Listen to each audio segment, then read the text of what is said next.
Boa tarde, meus preciosos irmãos.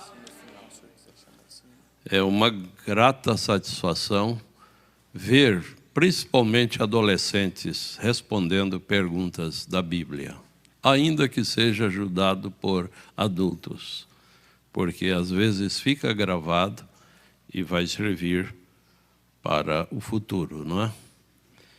Eu às vezes penso que está muito maçante as histórias que eu conto, mas eu tento descobrir através de quem está ao meu lado se realmente é importante isto para vocês.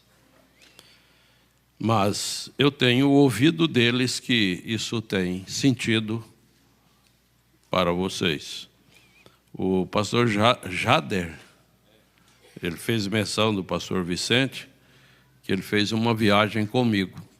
Pastor Heleno, quantas horas você gasta de Nova Chavantina a Recanto do Goiano ou dos goianos? 3 horas. Quantos metros sem asfalto? 30 mil metros. 3 quilômetros. 30 quilômetros. Ele dá assistência lá hoje. E se tiver gente aí da região nos ouvindo, o irmão Benedito, ou suas filhas, ou ele próprio, não é? A irmã Bete. É miudinha, mas é ligeirinha, sabe? Eu recebo um trairão de presente, se for permitido o transporte em Mato Grosso, não é? Eu não sei, Goiás não é permitido, talvez Mato Grosso também não. Mas lá ele tem um ninho de trairão a menos de 100 metros da casa dele. Então eu fui lá na viagem, a primeira viagem que eu fui. O pastor Vicente foi comigo. E o André foi com a gente também. Eu acho que ele não está aqui, eu acho que ele está dormindo. Ah, está ali, não é? E ele foi com a gente. Nós saímos de Água Boa por volta de 8 horas da manhã. E a nossa previsão era que chegássemos lá por volta das 12 horas, sendo que o trecho era todo de estrada de chão. Chegamos num determinado lugar e perguntamos alguma coisa para alguém que estava ali na margem da estrada. Quantos quilômetros estava de onde estávamos para chegar na balsa? E ele nos informou. E acontece que tinha 2 balsas e eu não sabia. E ele nos indicou a balsa que não era a que deveríamos ir. E por volta de meio-dia nós chegamos na balsa onde não era para irmos. E ficamos assim. Isso a gente só ficou sabendo depois que havia atravessado o rio e tinha usado a balsa errada. Porque nós tínhamos que ir num lugar, Nova Aliança, me parece. Um povoado. Então as pessoas falaram, não, vai por aqui mesmo, ó. Você vai sair lá em Nova Aliança. E assim começamos a viajar. E em um certo momento a fome chegou. E a gente tinha um pacote de bolacha no carro. E eu disse, André, me dê o pacote de bolacha aí. Ele respondeu assim, já comi tudo.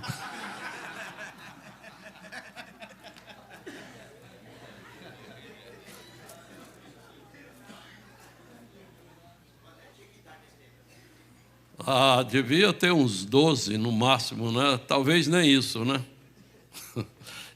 A resposta dele foi bem curta, já comi todo.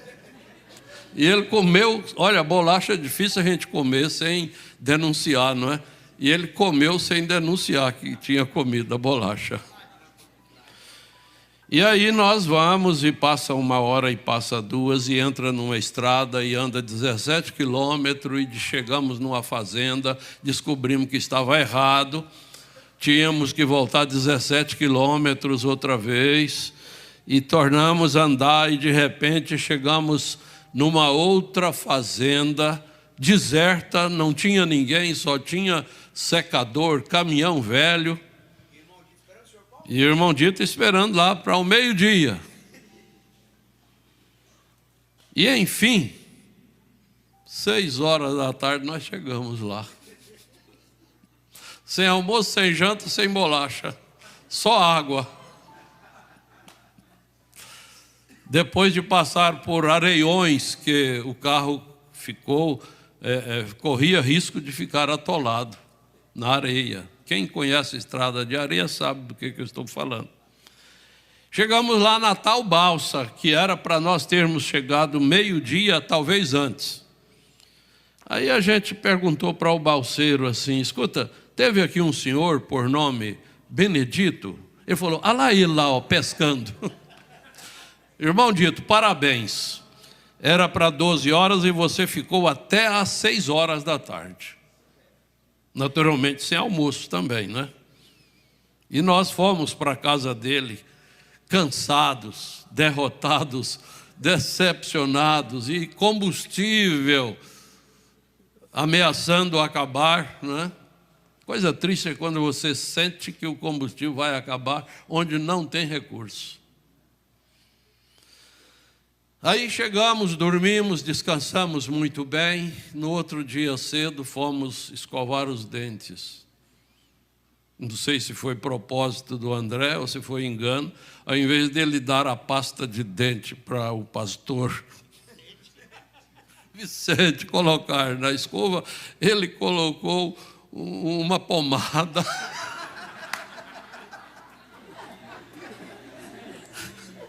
Pergunta para o pastor Vicente se ele ainda lembra o gosto da pomada. Quando ele manda a escova na boca,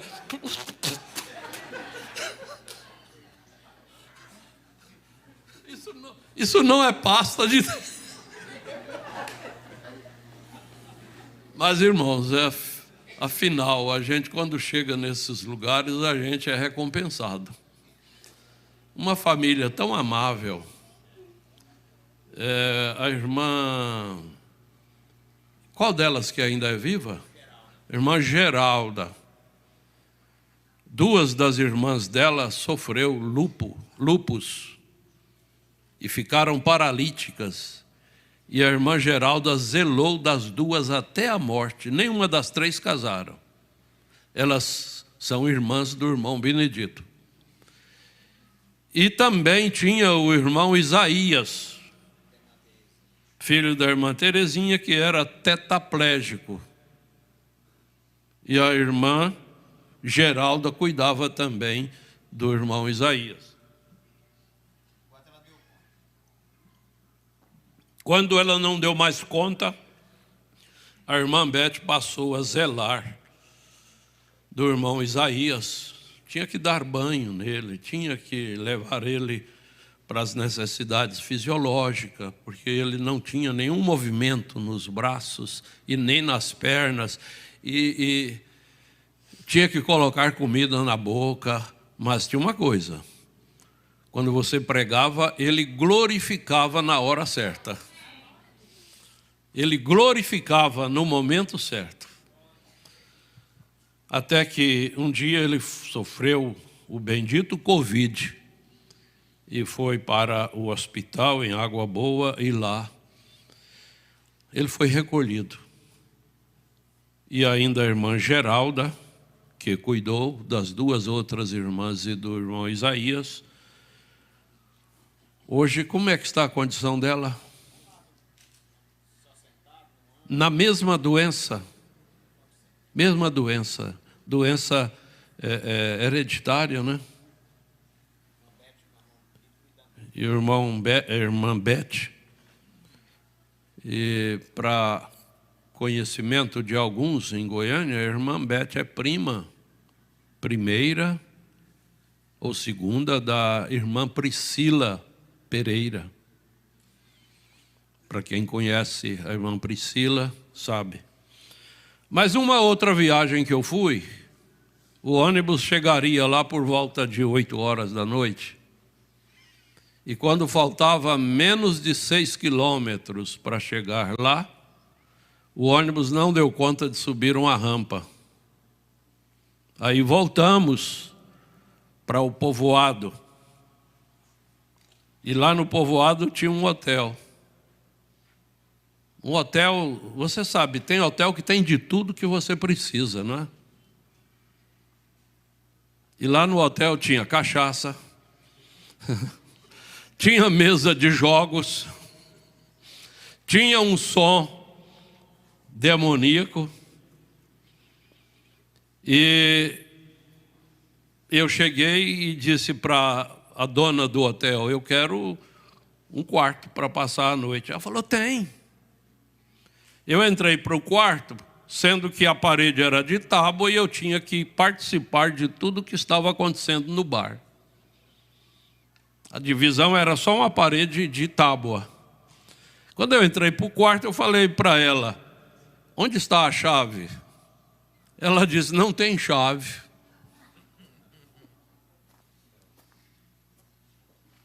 Eu disse para ela, aliás, ela disse assim, e até porque vai vir uma outra pessoa, tinha 2 camas no quarto. Aí eu disse para ela, falei, não senhora, aqui vai dormir só eu. Sei lá quem é essa pessoa. Bêbado. Sei lá. O certo é que eu disse para ela que eu dormiria se fosse eu sozinho no quarto. Não tendo chave, eu entrei para o quarto, arrastei a cama e fechei a porta, escorei a porta com a cama. E passei a noite. No outro dia o ônibus voltou para Água Boa, não prosseguiu a viagem. A visita que era para o irmão Benedito foi abortada. E eu fiquei com aquele trauma de dormir num ambiente de bar. Eu não estava lembrando, mas o pastor Jader me fez lembrar desta viagem, né? Agora, vamos dar um passeio em Moçambique, né? Quando eu fui mais o pastor Ivaldo, que foi a segunda viagem, nós passamos por Angola, tivemos uns 3 dias em Angola, e de Angola não é longe, é perto, fomos para Moçambique, apesar que tem que fazer um zigue-zague muito grande, sair da capital de Angola, Luanda, e ir à capital da África do Sul e depois ir para a capital de Maputo, de Moçambique, e da capital de Moçambique ir para Beira. Chegamos no aeroporto, o pastor Agostinho estava lá nos esperando. Paletó, gravata e boina. Ele usava uma boina. Fomos para o embarque no carro. Vocês lembram o primeiro Fiorino da Fiat?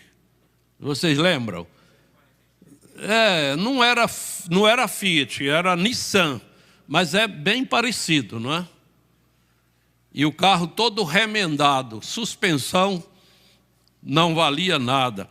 E ele só levava uma pessoa com o pastor Agostinho, né, na frente, e o outro tinha que ir atrás. O pastor Ivaldo falou assim, não dá para ir nesse aqui não. 120 quilômetros de rodovia asfaltada. Ele disse, tem o transporte, e nós fomos para o ponto de parada dos transportes, que são vans.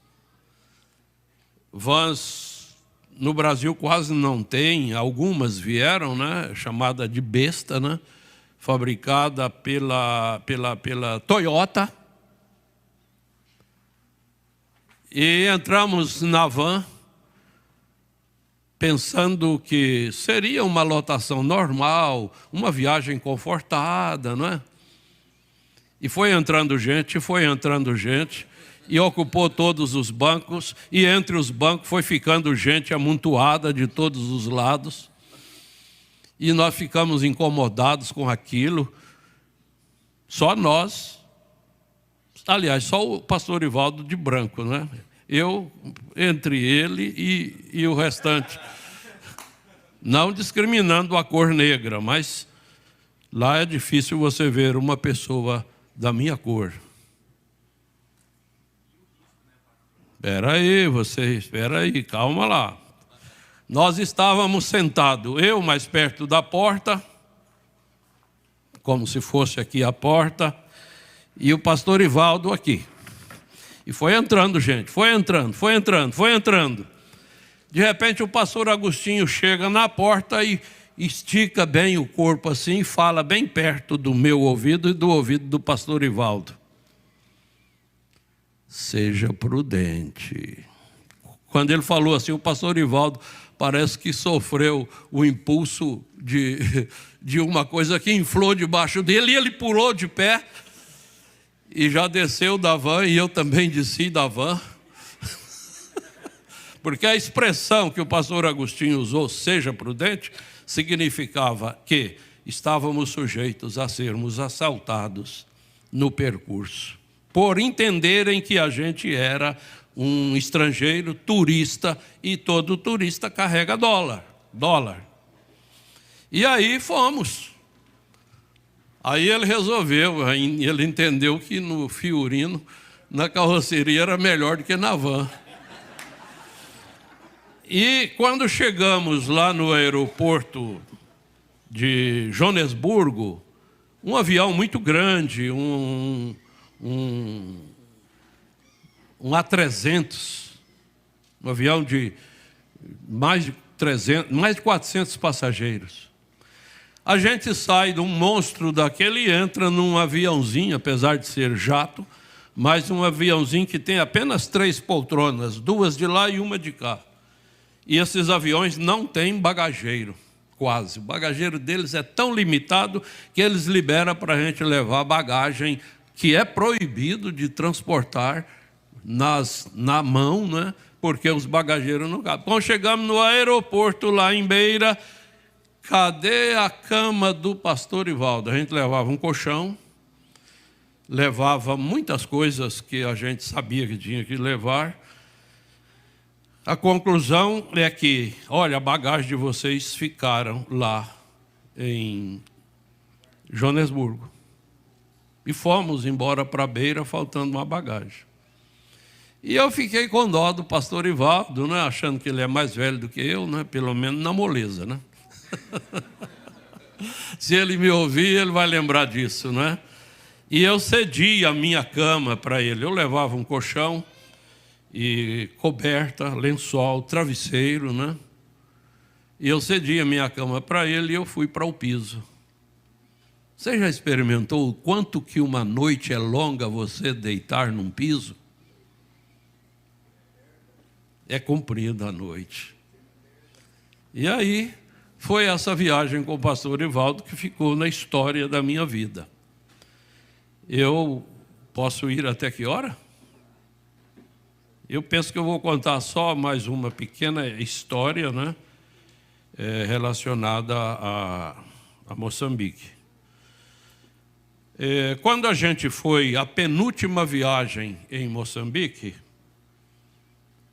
o pastor Agostinho, na cidade de Yamatanda, uma igreja de aproximadamente 100 irmãos, uma igreja bem feita que Goiânia fez. Goiânia fez a igreja. Alvenaria, aliás, lá usa-se blocos de cimento.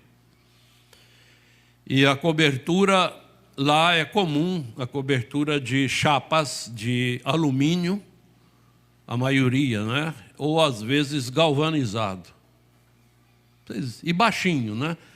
Que você quase alcança a mão. E quem tem uma igreja nessa condição é considerada igreja de luxo lá em Moçambique. As demais igrejas, Eu fui em igrejas que até os bancos eram feitos com barro. E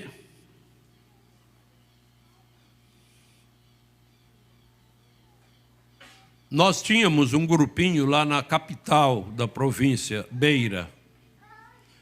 Um grupinho que nunca reunia 50 pessoas. E nessa penúltima viagem que eu fui, eu disse para o pastor Agostinho, ou o senhor vai embora para Beira e deixa o pastor Jerônimo aqui, ou o senhor libera o pastor Jerônimo para ele ir para Beira e o senhor fica aqui em Yamatanda. Resultado, hoje o pastor Jerônimo tem mais de 600 pessoas batizadas na cidade de Beira e está com uma igreja em fase quase de receber laje numa boa parte dela, mais ou menos do tamanho dessa cobertura aqui. Então, eu me sinto orgulhoso de ter dado este conselho para eles acatarem e estarem lá nesta condição, por ser a capital da província. A província é equivalente a estado, né? Seria como Goiás, capital Goiânia. A província chama-se Sofala e a capital é Beira. Então eu dou graças a Deus por esta inspiração que eu tive em benefício do povo lá da cidade de Beira.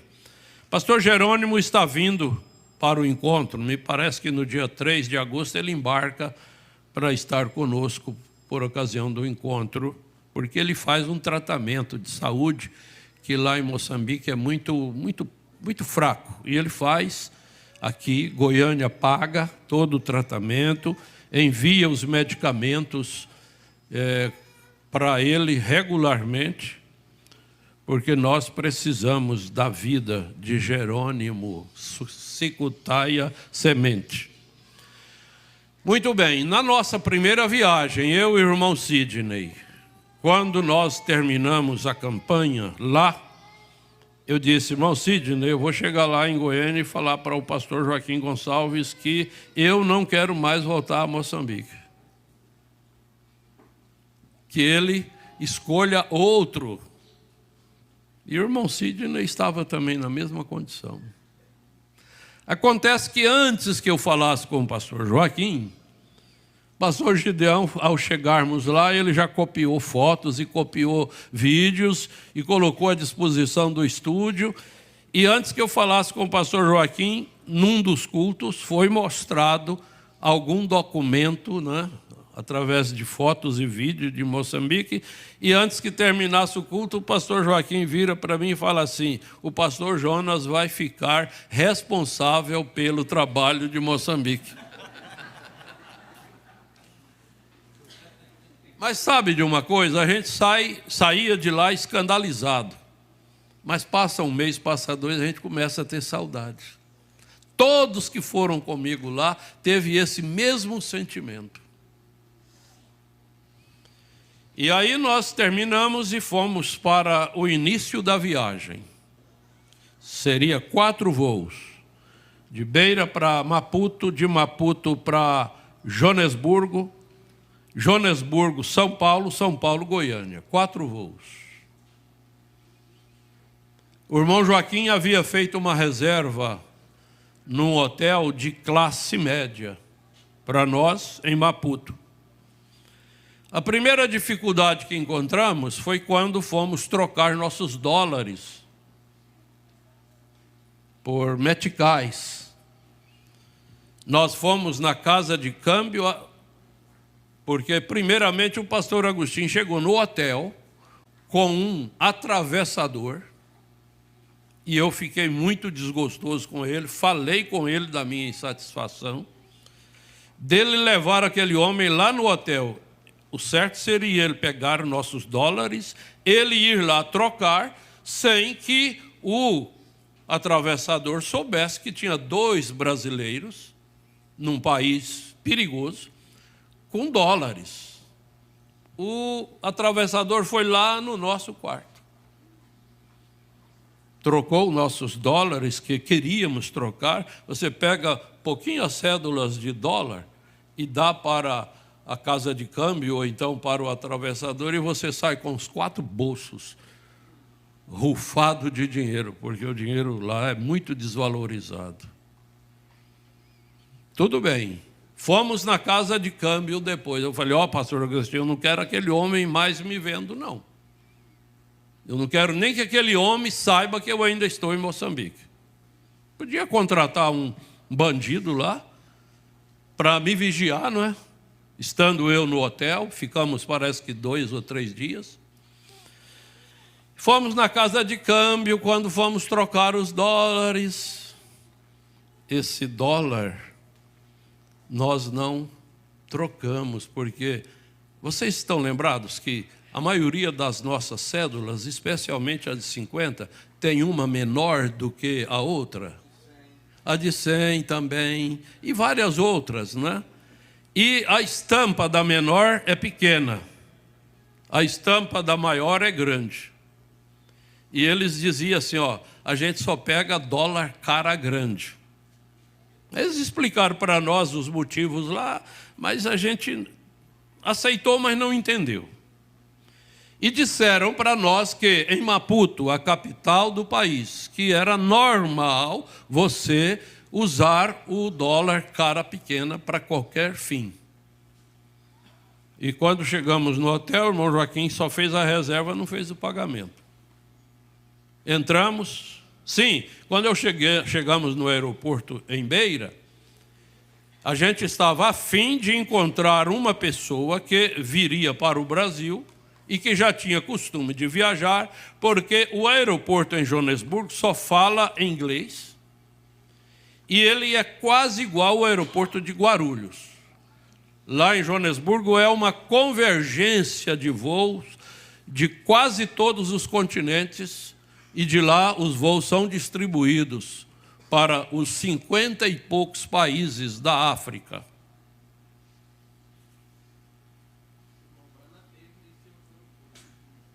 Todos que eu passei, ele passou. Inclusive, ele teve uma campanha em Joanesburgo. E quando nós chegamos lá eu já contei essa história. Tem gente que já sabe ela de cor e salteado. Espero só contar mais essa vez. Eu dei uma olhada nos passageiros que estavam lá na sala de espera e lá tinha uma senhora loira. Eu pensei, deve ser uma catarinense, uma gaúcha, não é?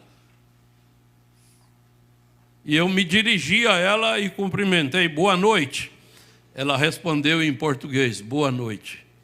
Não com o português de Moçambique, com o português tradicional. Eu falei, a senhora fala português, não é? Sim, eu falo. A senhora vai para onde? Ela disse, estou indo para a Alemanha. A senhora passa por Joanesburgo? Sim, eu passo por Joanesburgo. A senhora pode nos ajudar lá no aeroporto? Naquele dia eu não sabia nem que gate significava portão. Eu via no bilhete de passagem, né? Gate. Não sabia que aquilo era portão de embarque. Depois eu aprendi. Eu falei, olha, a gente está indo para o Brasil e temos uma conexão lá em Joanesburgo e a gente quer a ajuda da senhora, se puder, para nos orientar. Na nossa ida, nós encontramos em São Paulo, dentro do avião, um moçambicano que fazia aquela viagem. Ele é comerciante e ele fazia aquela viagem quase todos os meses. E ele nos ajudou lá no aeroporto em Joanesburgo a achar o nosso gate. E ela se colocou à disposição e ela disse, vocês vão pousar em Maputo? Eu disse sim. Ela pergunta, qual hotel? Eu disse, Tivoli. Ela ficou tão alegre e disse, mas que coisa boa, a minha reserva também é nesse hotel e só assim eu não vou sozinha do aeroporto até o hotel com um motorista de táxi. Vamos nós três no mesmo táxi. Até aí foi festa, né? Mas tem muita coisa que vira de festa para tribulação em 1 minuto. Chegamos, ela foi para um andar muito superior ao nosso, parece que nós ficamos no 3º andar, e combinamos de encontrarmos na sala de recepção do hotel às 8 horas da manhã, porque o nosso voo seria 10 horas, e não era longe do aeroporto. E quando a gente sai da sala do Mata-Bicho, lá não tem nesse café, o nome Café da Manhã. É tradicionalmente nos hotéis, Sala do Mata-Bicho. É onde a gente come de manhã. Quando saímos da Sala do Mata-Bicho, ela já estava lá nos esperando. E nós fomos para o balcão para pagar a nossa hospedagem. A gente joga os dólares ali na mesa, no balcão. O rapaz diz, não, esse dólar a gente não pega. Mas, moço, nós só temos esse. Não, não pega. Eu disse, chama o gerente para nós.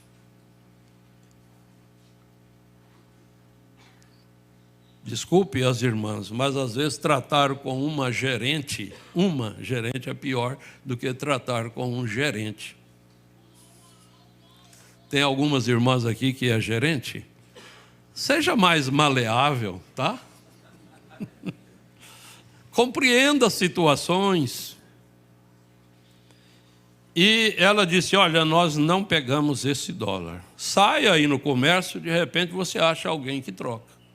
E nós entramos em alguns comércios e a resposta era a mesma. E a aflição só subindo, a adrenalina subindo. Chegamos de volta no hotel.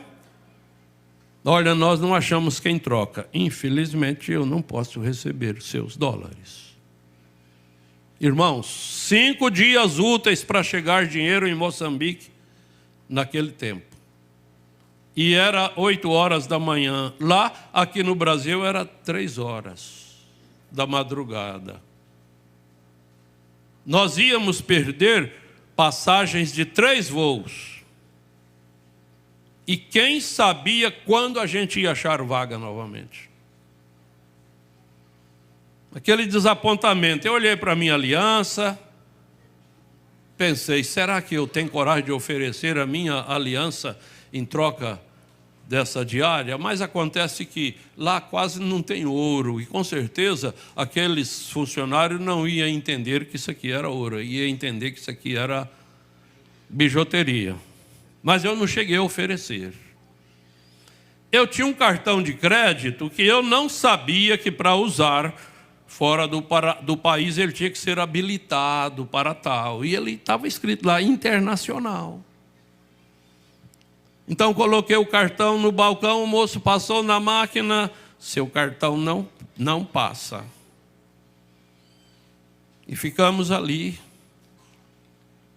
Irmão Sidney e eu baixamos a cabeça e pensamos, a gente estava numa vontade de voltar e comer comida brasileira. Com vontade de voltar e dormir num colchão dos que a gente conhece aqui no Brasil. Cerca de 17 dias. E pensar que nós teríamos que ficar retidos naquele hotel, bagagem presa para garantir o pagamento, por no mínimo mais 5 dias. E gerar um custo altíssimo. E você ficar parado num país que você não tem turismo para fazer, não tem nada para fazer, ficar num hotel, é a mesma coisa de ficar num presídio. Quando a gente estava ali no balcão, assim, triste, a gente só viu quando aquela mulher levou a mão aqui do lado nosso e falou para o funcionário, cobra no meu cartão.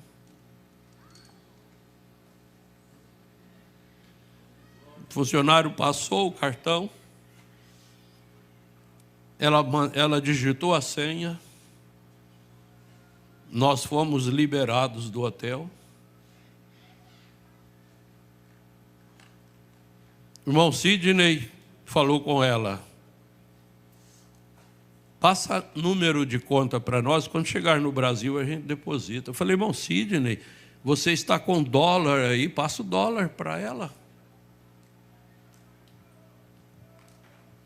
Ele pôs os dólares na mão dela. Ela disse: eu não tenho troco. Eu falei para ela, falei assim: eu não quero saber de troco, eu quero saber que eu estou liberado do hotel para ir embora.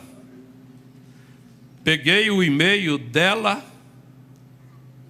queria que as filhas comunicassem com ela para que tivéssemos palavras de gratidão pelo que ela fez por nós. Ninguém conseguiu falar com ela por e-mail. E aí, naquele momento, quando ela disse não tenho troco, a gente falou que não precisava de troco. Ela solta um cinto que ela tinha na saia, um cinto largo, e abre aquele cinto estava recheado de dólares, e ela foi tirando do cinto. Naquela hora eu não queria saber se era cara grande ou cara pequena. Eu queria saber que nós tínhamos saído da prisão do hotel. E aí ela deu o troco certinho para nós. Nós agradecemos, fomos juntos até o aeroporto lá na cidade de Maputo. E quando chegamos no aeroporto, nós descobrimos que ela não tinha a menor condição de nos ajudar. Ao chegar lá em Joanesburgo, ela desceria para o portão de desembarque e nós, que estávamos numa conexão, íamos para o portão de conexão. Ela não ia nos ajudar coisa nenhuma lá no aeroporto em Joanesburgo. Mas olha aqui, quando nós chegamos no aeroporto lá em Maputo, o mesmo moçambicano que ajudou nós na ida estava lá embarcando para São Paulo. Agora, irmãos, quando a gente chegou em Goiânia, que contou essa história para a irmã Martemes, com aquela serenidade dela, virou para nós só e disse assim: um anjo. E hoje eu conjecturo comigo mesmo. Tudo bem, Deus providenciou aquela mulher para viajar no mesmo dia que nós estávamos viajando, como Deus preparou peixe para Jonas quando ele estava sendo lançado no mar. E às vezes vem a interrogação: será que aquilo foi mesmo um ser humano? Eu só sei que o milagre aconteceu. E eu repito agora o que eu falei hoje de manhã: quando Deus envia, Ele cuida. Deus abençoe a vocês que estão nos ouvindo através da conexão pela internet. E acabou as histórias que o Jonas podia contar da sua vida, do seu ministério, tá? Acabou.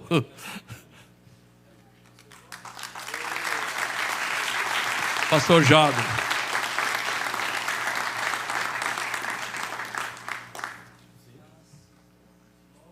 O senhor perguntou se é bom. Eu fiquei o tempo todo pensando ali. Compensa e é tudo o que a gente precisa, porque um povo que não conhece a sua história, ele está fadado ao fracasso. Então a gente precisa sim conhecer dessas histórias. Isso nos dá força para continuar. Deus abençoe. Porventura alguém teria uma pergunta a fazer a mim? Eu não digo que eu respondo, mas alguém teria uma pergunta? É? O senhor contou de 2 viagens. Conta das demais. A pergunta é: quantas viagens o senhor já fez para a África? No continente africano, eu fui 5 vezes. Então o senhor contou história só de 2. Ah, é claro, né? Tem mais 3 viagens para nós ouvirmos história. Faz o seguinte, vocês pedem em Goiânia um pendrive das viagens que eu fiz a Moçambique e a Angola. Aí vocês vão ver. Vão ver. Tá? Deus abençoe. Mas eu lembrei de uma outra coisa. Já são 5h15, né? É rápido. Irmão Oséias, aquelas imagens que eu pedi para você, coloque aí na tela. Vocês lembram da história do irmão que nós tivemos que sequestrá-lo? Da esquerda para a direita é ele, irmão Joseni. Camisa rosa, né? Ele com a filha. Ele lendo mensagem. Está vivo, mora, não me lembro onde, mas é lá na região, não é? Ji-Paraná, com o pastor Warley. E ali está filhos dele e a família dele. Mas eu quero completar que a gente esquece determinados detalhes. Naquele momento que nós tivemos que sequestrá-lo e levá-lo para uma cidade que nem nós conhecíamos, nós pegamos uma carona e falamos para ele: você vai no hotel que você achar lá em Presidente Médici, você hospeda e amanhã a gente passa lá. Porque o nosso caminhão tinha ficado do outro lado do Rio Machado, com medo dos perseguidores chegarem e nos atacarem lá. Nós atravessamos o rio de canoa e passamos a noite na carroceria de caminhonetes que ficavam estacionadas lá, de pessoas que deixavam os carros porque ia ficar a poucos metros depois da balsa, né? E a balsa só transportava a gente até às 18. Acontece que para nós sequestrarmos ele, teve que ir lá na casa dele buscar ele. Então o pai e o sogro foram buscar ele. Vamos supor 3 quilômetros de distância. E essa estrada aqui, do lado direito, vamos supor que é, né? Passaria na porta da casa dos homens que queria matá-lo. Mas tinha uma outra estrada mais longe, que era menos provável de encontrar aquele homem. E eles passaram por aquela estrada, o pai e o sogro, levando ele. E eles passaram a poucos metros de onde o homem perseguidor estava. E parece que o homem, o perseguidor, ficou cego ou ficou com medo do pai, do irmão Josenir e do sogro. E não falou nada. Mas o irmão Josenir estava tremendo de medo, assombradinho, ameaçado de morte. Resultado, eu obtive essa informação hoje, através do André, porque o André conhece eles, a família, não é? Tem gente dele lá em Porto Velho? Tem. Então, a família disse que aqueles perseguidores tiveram fim de vida drástico. Não foi bom, foi final de vida complicado. Porque mexeu com um eleito, ameaçou um eleito. Eu falo nesta hora, você falar contra um eleito, você fazer qualquer coisa contra um eleito, você falar coisas contra um ministério que Deus está operando através dele, você está afrontando Deus.